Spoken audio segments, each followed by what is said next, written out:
Vous écoutez Voix de médecin avec le département des Côtes-d'Armor.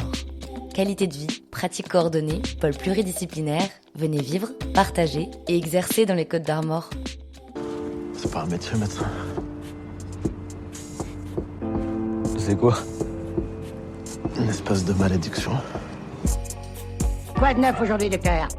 Mes yeux ne verront pas ce qui s'y passe. Ma langue taira les secrets qui me seront confiés. Voix de médecin, le podcast de témoignages de WhatsApp Doc qui vous emmène dans l'intimité de l'exercice médical. Contrairement à des fois des patients que je vais traiter d'un cancer et qui vous disent à peine merci. Là, la chirurgie proctologique, c'est une chirurgie fonctionnelle qui n'est pas vitale, ça c'est sûr, mais qui rend service au quotidien et où les gens, vraiment, vous avez l'impression de servir à quelque chose et ils sont très reconnaissants et je trouve que c'est assez valorisant. Marie Selvier est chirurgienne viscéraliste depuis 2012 et exerce à l'hôpital de Béziers. Salut Margot, ça va? Ça va. Bon, c'est un 20 minutes. Avec elle, nous avons parlé de robotique, de développement durable et de parentalité. Alors moi, j'ai jamais su que je voulais devenir médecin. Pour moi, j'ai toujours voulu devenir chirurgien. Et c'est dans mon adolescence, quand je lisais des livres sur la chirurgie de guerre qu'on pouvait avoir au 18e ou 19e, je me voyais bien à la place des hommes, parce qu'à l'époque, il n'y avait que des hommes, en train d'opérer les patients. Et j'étais plutôt partie au départ sur un parcours d'orthopédiste, parce que c'était souvent des fractures de membres, des choses comme ça. Et quand je suis arrivée en stage, ça collait pas à l'idée que je m'étais fait, parce que l'orthopédie, c'est quand même beaucoup de calculs mécaniques, etc.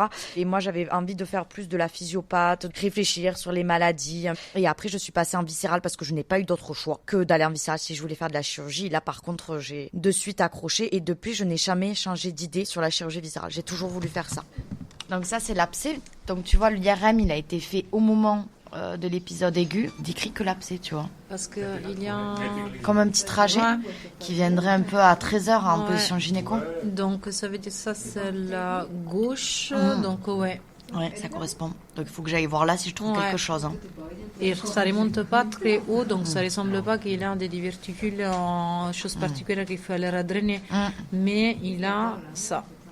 Je vais voir si je trouve un trajet au bloc ou Ouais, pas. parce que ça ressemble pas à un vaisseau. En l'IRM, ça ressemble à une possible trajet là, parce oui, que c'est un peu infiltré. Ouais, je vois ce que tu veux dire. Et là, toi, tac. Si je trouve le trajet, j'appareille avec un séton et après on fera du laser. Ça a l'air quand même assez bon. Je pense. Ce qui me plaît dans la chirurgie viscérale, c'est que c'est très varié. Je pense que j'affinerai ma carrière, que j'aurai encore des dossiers que j'aurais jamais vus avant. Il faut être très attentif à la clinique des patients. Les dossiers sont souvent complexes. On n'est pas toujours d'accord tous sur les prises en charge. Il y a beaucoup de discussions, notamment pour les urgences, sur la manière de les prendre en charge et tout ça. Et intellectuellement, je trouve ça toujours très stimulant. Ça a le côté passionnant, mais ça a le côté un petit peu stressant de se dire, est-ce qu'on prend la bonne décision pour le patient? Donc là, au niveau de la checklist, on opère monsieur d'une exploration anale sous anesthésie générale, il est bien installé. On a dit l'antibiothérapie, allergie, l'ANA et pas de risque hémorragique. Allez, on est tout bon. Ouais, si tu peux me faire la banane un tout petit peu plus haut, là, c'est parfait. Il me revient comme ça une fois où j'étais en premier semestre, donc vraiment j'étais tout bébé, sur un dossier que j'avais vu qui a posteriori je me rappelle même plus ce que c'était exactement le cas, mais ça devait être évident qu'il fallait pousser au bloc le patient sans qu'il l'ait vu, et de nuit, mon chef m'a dit sans le voir, oui, pousse-le au bloc, on y va. Et là je me suis dit, donc là, si je me suis trompée, on va opérer le malade et il y a que moi qui l'ai vu, il y a que moi qui l'ai examiné, entre guillemets, c'est un peu moi qui ai posé l'indication. Je me suis pas trompée, mais c'est pas que j'ai pas su faire, mais j'ai été très stressée jusqu'au moment où il incise et qu'on se rende compte qu'on n'y était pas allé pour rien. Ce que tu vas faire, c'est que tu vas prendre ça à partir de là et tu vas voir si tu palpes quelque chose ou pas. Essaye de regarder. Je palpe le mais c'est loin, c'est très très loin là. Ouais, il n'y a pas de communication profonde là. Oh là là, on n'a rien du tout. Hein. À mon avis, ça doit être ça parce que c'est à peu près localisé là. Et en fait, à l'IRM, tu as vraiment l'abcès, il était là. Et on n'était pas sûr qu'il y avait un trajet profond. En tout cas, moi, là, ce que je palpe rien de bien évident. Hein. Peut-être qu'il y a un défaut de cicatrisation, c'était un patient qui fumait jusqu'à présent. Donc, on a agrandi, cureté le trajet, relavé et on va voir si là, maintenant, il cicatrise au mieux. J'ai une surspécialité en chirurgie viscérale. Je me suis toujours orientée vers la chirurgie colorectale. Avec la chirurgie colorectale va souvent la chirurgie proctologique. Donc je fais les deux. J'ai choisi cette surspécialisation-là parce qu'au-delà du geste technique, typiquement l'exemple clé, c'est toutes les chirurgies pancréatiques. C'est de la très belle chirurgie, c'est de la très belle dissection. Mais je n'ai pas toujours l'impression qu'on rend de service aux patients. En chirurgie colorectale et en chirurgie proctologique, c'est pas toujours des gestes très glorieux qu'on fait, mais c'est des gestes qui sont utiles pour les gens. Et j'aime bien ma demi-journée de consultation de procto parce que contrairement à des fois des patients que je vais traiter d'un cancer et qui vous disent à peine merci. Là, la chirurgie proctologique, c'est une chirurgie fonctionnelle qui n'est pas vitale, ça c'est sûr, mais qui rend service au quotidien et où les gens, vraiment, vous avez l'impression de servir à quelque chose. Et quasiment tous les patients que vous opérez d'hémorroïdes, ils vous remercient grandement. Ou pareil, les patients qui ont des fissures anales qui sont très douloureux, que vous arrivez à calmer avec juste des petits traitements et tout ça, ils sont très reconnaissants et je trouve que c'est assez valorisant. Je te pose la plaque pour que tu viennes en récupérer. Donc cette dame, elle a un prolapsus rectal. C'est une dame qui est psychiatrique très évoluée.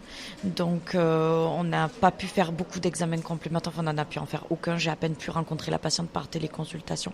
Mais au niveau de sa qualité de vie, elle est très altérée par ce prolapsus qui sort en permanence. Donc comme elle n'avait pas beaucoup d'antécédents chirurgicaux et tout ça, on a opté pour la chirurgie première célio par voie robotique pour traiter le prolapsus.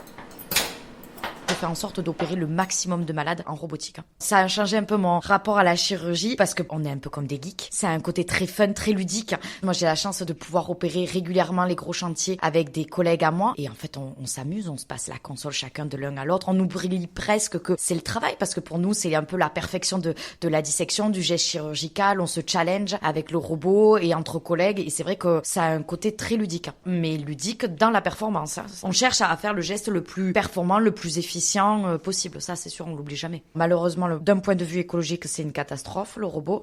D'un point de vue économique, c'est très compliqué, mais de toute manière, c'est le tournant technologique, on est tous obligés de le prendre et j'avouerai qu'on a, nous, l'impression d'un point de vue chirurgical de faire des dissections plus fines. Contrairement à la cellule, on n'a pas mal au bras ni rien. On a chacun nos petites habitudes. Moi, j'aime bien ce fauteuil-là. Intuitive n'a pas encore inventé le petit café en même temps, mais je pense que ça devrait venir. Je suis en appui contre la console et j'opère en chaussettes. Je suis plus précise avec mon pied qu'avec les chaussures. Ouais, on fait tout ça, honnêtement. J'ai souvent des chaussettes paillettes, c'est mon côté girly. Ouais. Comme je voulais faire chirurgie déjà quand j'étais adolescente, ma grande sœur est sage-femme. Elle m'avait pris une journée au bloc opératoire où elle travaille. Je devais avoir 14-15 ans à peu près. Pour voir si je ne m'évanouisse pas à la vue du sang. On a une journée particulièrement difficile avec un petit qui est né en état de mort cérébrale. La journée s'est quand même très bien passée. Je suis sortie de là en voulant toujours faire chirurgie. Donc ma sœur m'a dit, bon, mais ça va, tu t'épanouis pas à la vue du sang et au dossier un peu lourd, ça devrait le faire. Et après, de là, j'ai basculé en deuxième année de médecine à Montpellier où on faisait encore des dissections sur cadavres. Là, c'était quand même beaucoup plus glauque à l'époque, parce qu'on allait à notre petit cours, on disait alors aujourd'hui on va étudier tête et cou, donc on allait ouvrir les bacs avec une sorte de piquet et on cherchait notre tête et on la sortait et on la mettait sur la table pour l'observer. Oui, et j'avais eu l'examen sur une jambe, donc j'avais une jambe sur une table, voilà.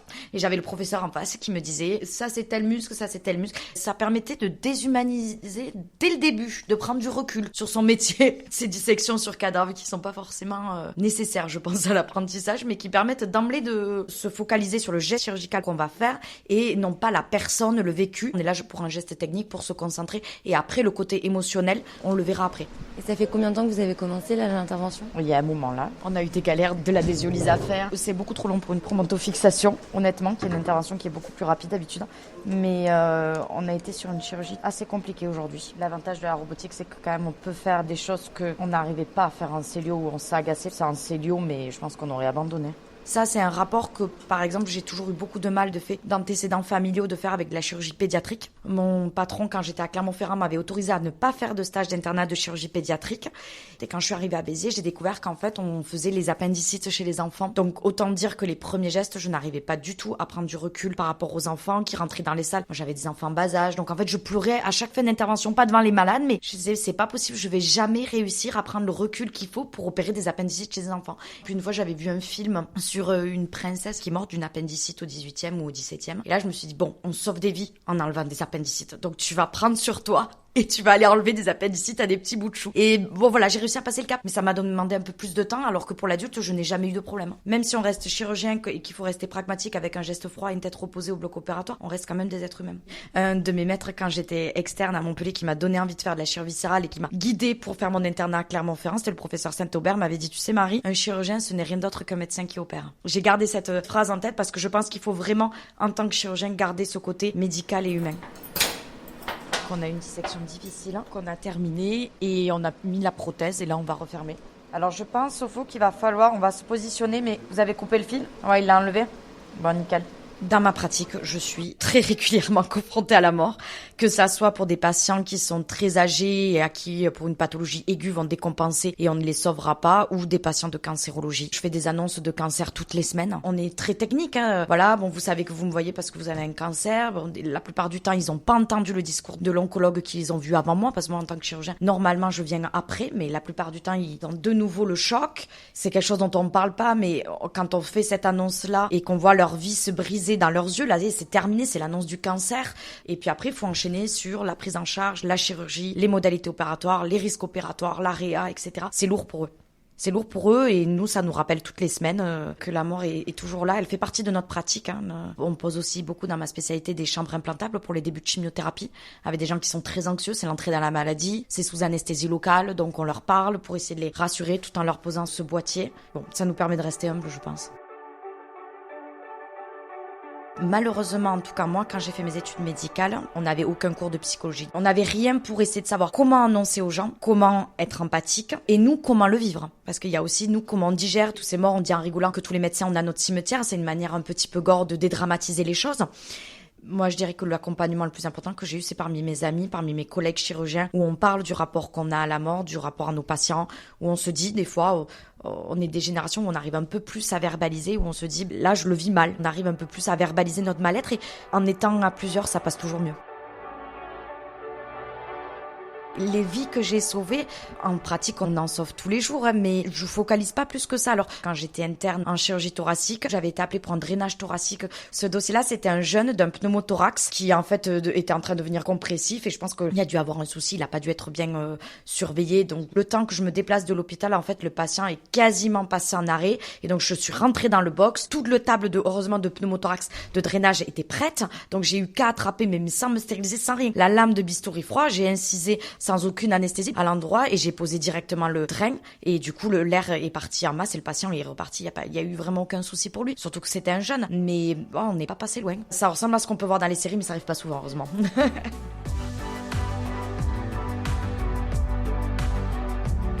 Moi, j'étais partie sur un parcours universitaire jusqu'à la fin de mon clinica où j'ai également fini ma thèse de sciences. Et puis, j'ai décidé d'arrêter ce parcours universitaire. Je ne trouvais plus mon équilibre entre ma vie personnelle et ma vie professionnelle. Et j'avais un peu perdu le goût de mon métier et je savais plus trop pourquoi je me levais le matin. Donc, du coup, on est parti de ma ville où j'étais avec mon mari. On s'est installé plus proche de ma famille et on a commencé par l'hôpital public parce qu'on avait toujours été formés à ça tous les deux. Et c'est comme ça que j'ai atterri à l'hôpital avec une équipe, avec des collègues qui sont devenus des amis et que j'ai trouvé mon équilibre. Pour moi, je pense que j'ai l'équilibre le plus optimal possible dans ma spécialité. C'est-à-dire que j'ai une super activité, un entourage de travail qui est top. Et à côté de ça, j'arrive à avoir mes mercredis avec mes enfants. J'ai 3 enfants, donc c'est quand même assez musclé comme planning. Et j'arrive quand même à profiter d'eux, ne pas avoir l'impression de passer à côté de leur vie. Pour moi, c'est parfait en termes d'équilibre.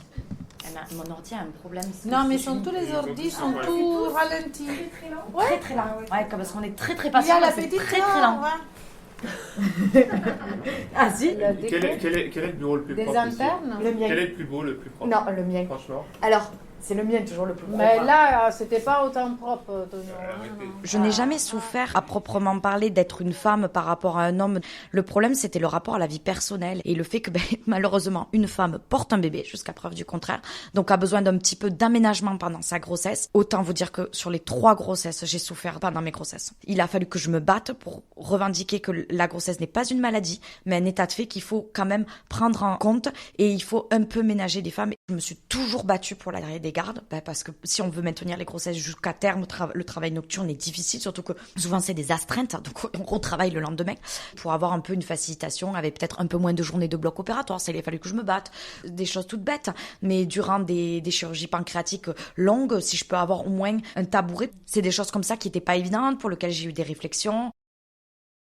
Mon premier enfant, j'étais interne. Il fallait que je valide mon semestre. Je ne me suis pas écoutée, je n'ai pas écouté mon bébé. En fait, au moment où on m'a dit le stage est validé, j'avais fait les 4 mois sur les 6, j'ai accouché. Et mon petit a eu des petites conséquences quand même de tout ça. Donc il avait la prématurité, on est resté longtemps hospitalisé, je vous passe les détails. Les gynécologues, les pédiatres nous ont répété tous les jours que c'était mon travail qui avait posé problème, qui probablement avait induit la prématurité, le fait que j'avais travaillé jusqu'à la fin, nanani, nanana. Donc d'un côté, vous êtes plié au système, vous avez rien dit. D'un autre côté, une fois qu'il y a le problème avec l'enfant, on vous dit que c'est aussi votre faute parce que vous n'avez pas su mettre des limites. Donc à partir de ce moment-là, je me suis dit, plus jamais je ne vivrai ça. Et pour mes 2 autres enfants, je me suis battue bec et ongle pour faire respecter que pendant ma grossesse, une femme, il fallait qu'elle s'écoute un minimum. Alors ce que j'ai entendu le plus souvent, c'est puisque t'es enceinte, t'as qu'à t'arrêter. Et puis c'est terminé. Voilà.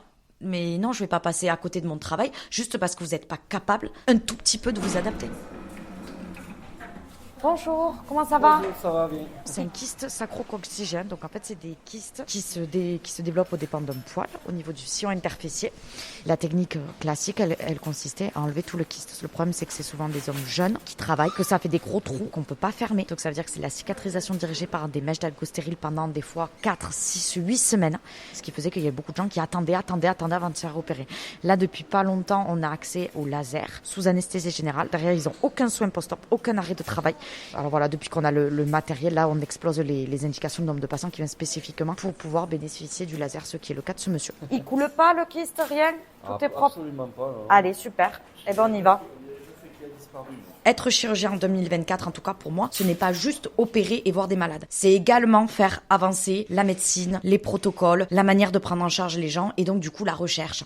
C'est ce qui fait que j'ai réfléchi longtemps avant de partir du CHU parce que je me suis dit, en partant du CHU, je ne pourrai plus faire de recherche, accéder aux dernières nouveautés, participer à des protocoles de recherche. C'est pas vrai. En tout cas, moi, dans le centre périph' où je suis, je continue à faire de la recherche. C'est plus la même, c'est plus à grande échelle, effectivement, comme dans un CHU, mais on arrive à participer à des protocoles de recherche, pouvoir avoir cette activité, cette stimulation intellectuelle. Le seul véritable projet que je tenais à garder, c'est le développement durable au bloc opératoire. Donc j'ai la chance d'être vice-présidente de l'association CERES, qui rassemble un certain nombre de sociétés savantes où on travaille sur le développement durable et qui me permet aussi de pouvoir travailler encore avec des PUPH, des gens qui travaillent au CHU et avoir accès à la recherche qui est vraiment la dernière dans ce domaine-là. Et je fais le même travail, entre guillemets, mais transposé à mon centre pour faire avancer à l'échelle locale l'hôpital de Béziers dans le développement durable, mais aussi le territoire de Béziers où on essaye de faire des partenariats avec les cliniques pour les aider parce qu'on sait que c'est plus difficile pour eux de faire des démarches de développement durable au sein des cliniques. Donc vraiment un objectif aussi local de faire avancer la ville dans laquelle je suis. Tu vois, regarde, dans les études, on dit 13 à 22% des instruments par boîte sont non utilisés. Sur cette boîte de Procto, je pense qu'on est à plus de 50%. C'est une vieille boîte. Et donc là, mon interne a sorti déjà trop d'instruments, mais bon, il a essayé de mettre un peu ce qu'on pouvait utiliser. Donc c'est pour te dire comme la boîte est mal dosée. Julie, tu dirais, il y a combien d'instruments à peu près dans cette boîte? Oui, une bonne vingtaine. Et on va utiliser 5.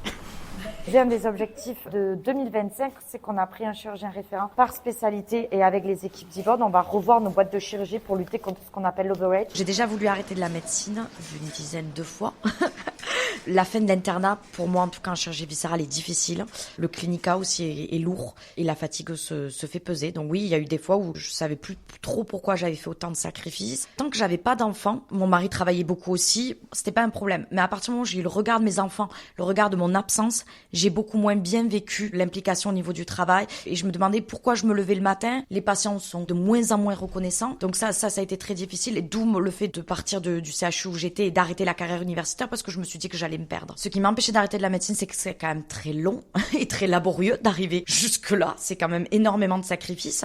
Et puis j'aime ça. Comme tous les chirurgiens, je suis addict au bloc opératoire, addict au geste chirurgical. Quand on est en vacances, d'un moment, ça nous démange d'opérer. C'est un peu comme une drogue. J'ai retrouvé cette drogue, cette appétence au bloc opératoire, cette passion d'opérer quand j'ai été un peu moins fatiguée, que j'ai eu plus un équilibre avec ma vie personnelle. Il faut avoir beaucoup d'endurance pour finir ce parcours. Ça en vaut la peine parce que quand même, on a la chance de pouvoir, à petite ou grande échelle, aider les gens dans leur vie. Et ça, il faut essayer de s'en rappeler pourquoi on a signé ce serment d'Hippocrate, pourquoi on est là. C'est ça qui est passionnant, c'est qu'on va toujours penser tel dossier, tel, et on va oublier qu'en fait, c'est notre métier, notre moyen de manger à la fin du mois. Ça, c'est quand même une chance. C'est un métier passion, la chirurgie. Il faut avoir, je pense, beaucoup de courage pour arriver à la fin du cursus et beaucoup de passion. J'aimerais bien citer un de mes collègues et amis qui nous dit toujours que la chirurgie viscérale, il la résume à 3 mots: patience, souffrance et abnégation. Et je trouve que c'est vraiment entièrement bien résumé.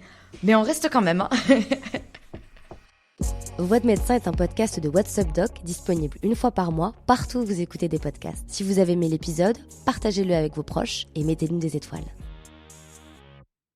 Le tournage, l'écriture et la réalisation ont été assurés par Margot Kefelec. Le directeur de la publication, c'est Mathieu Durand et le rédacteur en chef, Luc Angevert. Le générique est composé d'extraits du film Hippocrate réalisé par Thomas Lilti, du dessin animé Bugs Bunny et d'une archive de l'INA. À très vite!